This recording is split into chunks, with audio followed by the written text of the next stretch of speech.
Assalamualaikum warahmatullahi wabarakatuh. Salam sejahtera bagi kita semua.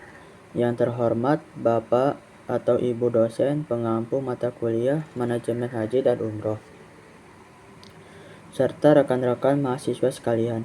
Perkenalkan, nama saya Paulen Dwi Rizky dari Program Studi Manajemen Haji dan Umroh, Fakultas FAI. Pengenalan isu dan pernyataan tesis. Kita menyaksikan tonggak sejarah penting dengan disahkannya regulasi yang mengamatkan pembentukan Kementerian Haji dan Umroh Republik Indonesia Kemenhan RI yang terpisah dari Kementerian Agama secara filosofis dan strategis. Langkah ini adalah keniscayaan untuk meningkatkan fokus dan akuntabilitas pelayanan tamu Allah.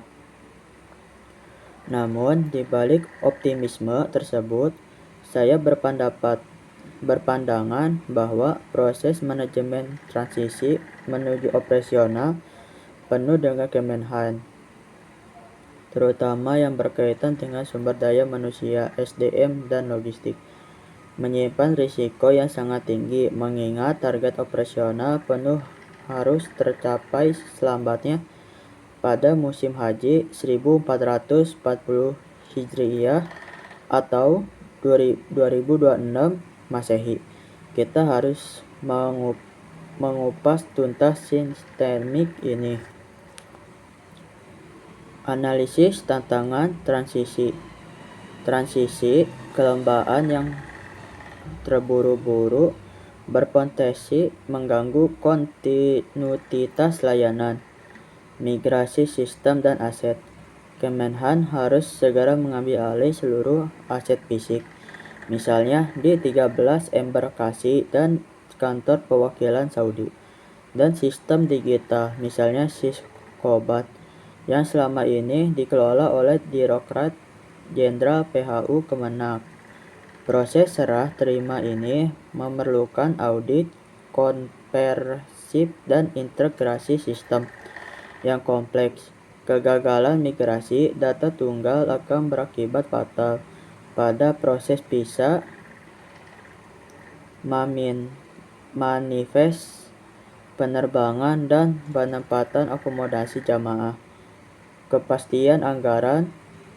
Pembentukan kementerian baru membutuhkan alokasi anggaran, pendapatan dan belanian negara (APBN) yang mandiri tanpa penempatan anggaran yang pasti dan struktur. Pada akhir tahun anggaran ini, Kemenhan akan menghadapi ketidakpastian dalam proses lelang dan pengadaan layanan krusial di Arab Saudi, catering, transportasi, dan perumahan yang umumnya harus disepakati jauh sebelum operasional haji dimulai.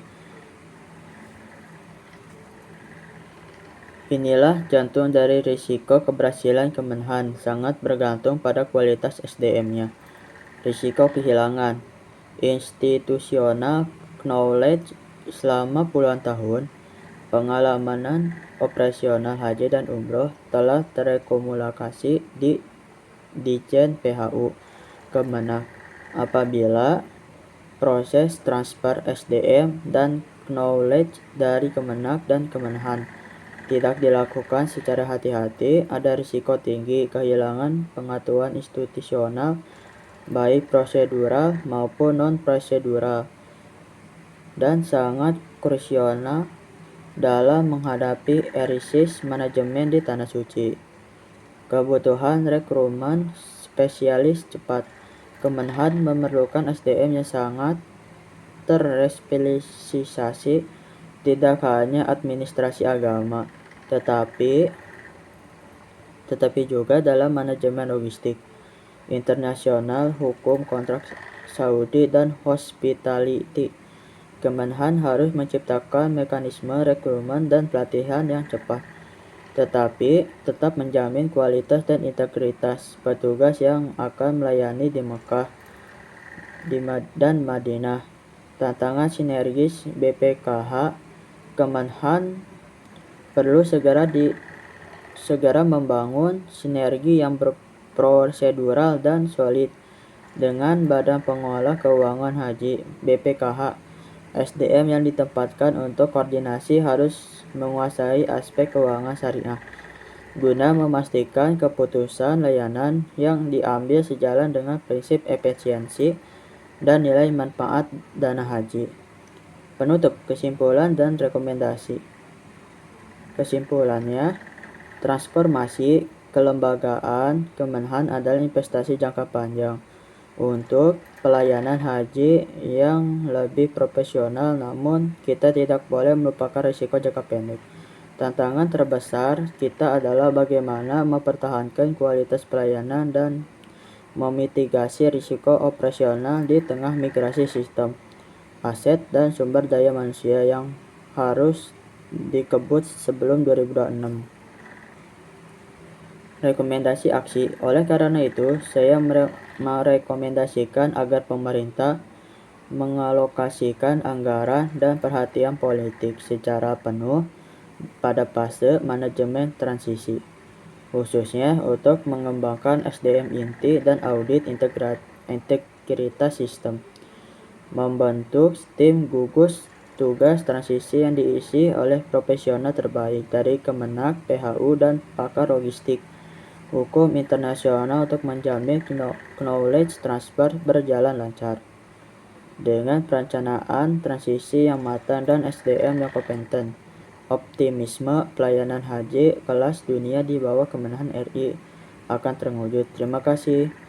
Waalaikumsalam warahmatullahi wabarakatuh.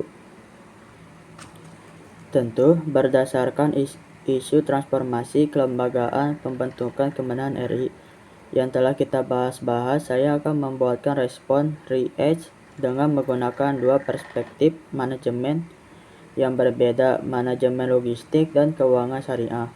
Respon ini dirancang untuk durasi minimal 7 menit. Pendahuluan. Assalamualaikum warahmatullahi wabarakatuh. Salam sejahtera, nama saya Palen Dwi Rizky dari Program Studi Manajemen Haji dan Umroh. Pembentukan Kementerian Haji dan Umroh Kemenhan RI adalah momentum bersejarah meskipun niatnya mulia. Memfokuskan pelayanan, risiko terbesar terletak pada kompleksitas transisi operasional dan finansial. Tanggapan saya akan mengupas dua perspektif manajemen krusial. Manajemen logistik, bagaimana migrasi aset dan kontrak layanan internasional dapat dijamin kontinuitasnya. Keuangan syariah, bagaimana hubungan Kemenhan dengan BPKH akan mempengaruhi efisiensi dan transparansi biaya perjalanan ibadah haji atau BP.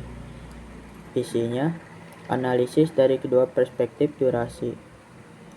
Manajemen logistik dapat dalam haji adalah proses operasi terbesar dan tersulit melibatkan suplai kain internasional, penerbangan, catering, akomodasi, transportasi, mass hire, risiko kontrak freeze atau pembukuan kontrak. Saat ini, kontrak layanan di Arab Saudi, terutama catering dan akomodasi, biasanya didatangani jauh hari oleh perwakilan Kemenak. Dengan transisi Kemenhan, ada risiko bahwa vendor layanan Saudi akan menunda atau membekukan negosiasi kontrak hingga kelembagaan memenuhi stabil dan memiliki legalitas penuh. Dalam perspektif logistik, penundaan pengadaan bahkan 1 bulan saja akan menyebabkan kenaikan harga drastis, peak time printing, dan penurunan kualitas layanan karena harus mengambil sisa stok pasar. Migrasi aset kritis, Kemenhan harus secara segera melakukan audit dan migrasi aset logistik vital seperti gudang catering, kendaraan operasional, dan kantor penghubung di Jeddah, Mekah. Kegagalan handworker yang struktur akan menciptakan kekosongan operasional, mengancam kelancaran distribusi logistik jamaah, khususnya saat puncak haji di Arafah, Muzdalifah, dan Mina Armuzna. Dalam ilmu manajemen logistik, single point of failure dalam transisi aset bisa memicu kegagalan sistematik. Pembentukan Kemenhan secara struktural memisahkan regulasi layanan dari struktur regulator dana, tantangan BPKH dan Kemenhan. Secara teori, pemisahan ini baik untuk akuntabilitas, namun dalam praktik manajemen keuangan syariah menentukan BP dalam proses tawar-menawar antara penyedia layanan, sekarang Kemenhan, dan pengelola dana endowment fund yaitu BPKH. Jika sinergi antara Kemenhan secara penentu kebutuhan biaya real dan BPH sebagai penyedia dana tidak efisiensi, penetapan BP dapat menjadi kisru atau lebih buruk, tidak lagi mencerminkan nilai-nilai manfaat yang optimal bagi jamaah. Potensi kenaikan operating cost lembaga. Kemenhan sebagai kementerian baru akan memiliki operating cost sendiri, termasuk gaji menteri, staf ahli, dan biaya administrasi lainnya, yang sebelumnya diserap oleh Kemenak. Dalam perspektif keuangan, kita harus mengawasi agar penambahan biaya operasional kelembagaan ini tidak dibebankan secara tidak proporsional pada komponen BP yang harus dibayar jemaah, sehingga melanggar keadilan dan efisiensi syariah dalam pengelolaan dana umat. Transparansi anggaran operasional Kemenhan adalah kunci untuk menjaga kepercayaan publik. Penutup, kesimpulannya adalah pembentukan Kemenhan adalah langkah maju, tetapi harus dikawal ketat. Dan perspektif manajemen logistik, prioritas adalah fast track legalitas kontrak dan migrasi aset. Dari perspektif keuangan syariah, kunci adalah memastikan sinergi BPKH Kemenhan untuk menjaga keadilan BP dan mencegah pembebanan biaya operasional kementerian baru kepada haji jamaah.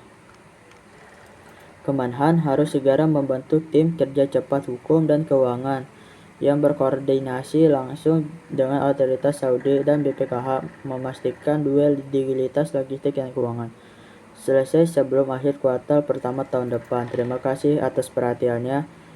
Wassalamualaikum warahmatullahi wabarakatuh.